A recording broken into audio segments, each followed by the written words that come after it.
Te contaré sobre Hércules. Mitad mortal, mitad dios.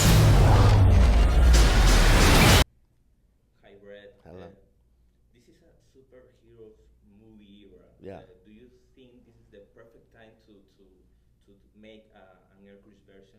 Well, I think Hercules is the first superhero. If you read the interviews with the guy who created Superman, he was inspired by Hercules. So I think the time for Hercules is now. Besides his approach about an Hercules more human and less divine, because it's risky. Yeah. Well, because I think we've seen that version already. We've seen the fantasy version. We've seen the version where he's a demigod. We wanted to create something that was different, unique. And it's really the story of the man behind the myth, behind the legend.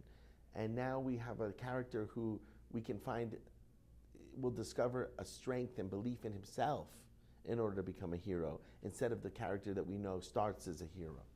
You know, it's a great arc for a character.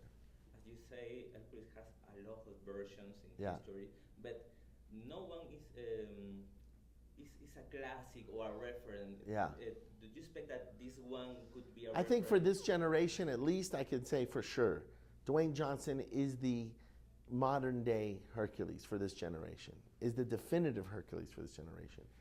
Time will tell. 20 years from now, we look back at the movie, we say, is the movie, you know, if you look at the Steve Reeves movie, Steve Reeves was fantastic, but the movie was flawed. So I'm going to let time pass before I can make a comment on that.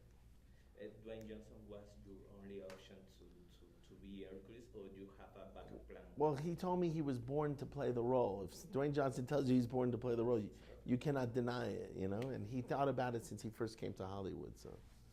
Were you worried when Dwayne called you and told you about the Injury, yeah, very. Oh my God, it was very serious. He ripped his muscles from his pelvis. Very serious, injury. Were you worried about the movie? Oh yeah. We pushed for a few weeks, you know. Besides Dwayne, you have a great cast. You have Joseph Fiennes, Ian McShane, Yeah. John Hart. This is an unusual cast for this kind of movie. How did you get? I always like to, even in Rush Hour, I surround the two actors with the great actors, you know. And with Dwayne, surrounding him with all these legendary actors raised everyone's game, so everybody was at their best.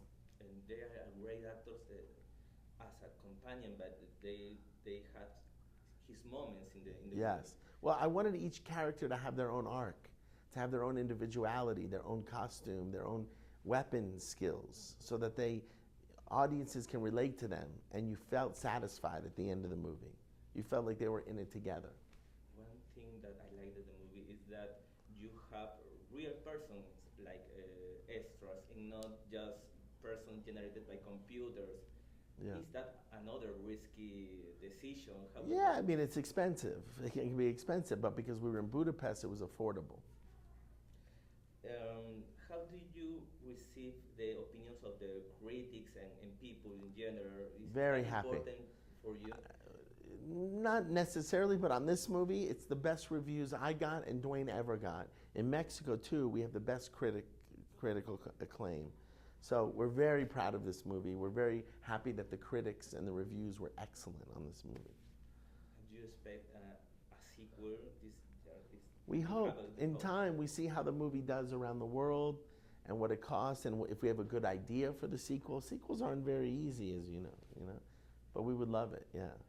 What is the next for you? Because the rumors talk about Rush Hour 4, I don't know. Yeah, no, I wish. I would love to make a Rush Hour 4. I'm probably going to make a Beverly Hills Cop instead. Oh, yeah. Yeah. And that is the next. Probably, yes. Yeah. Thank you. Thank you.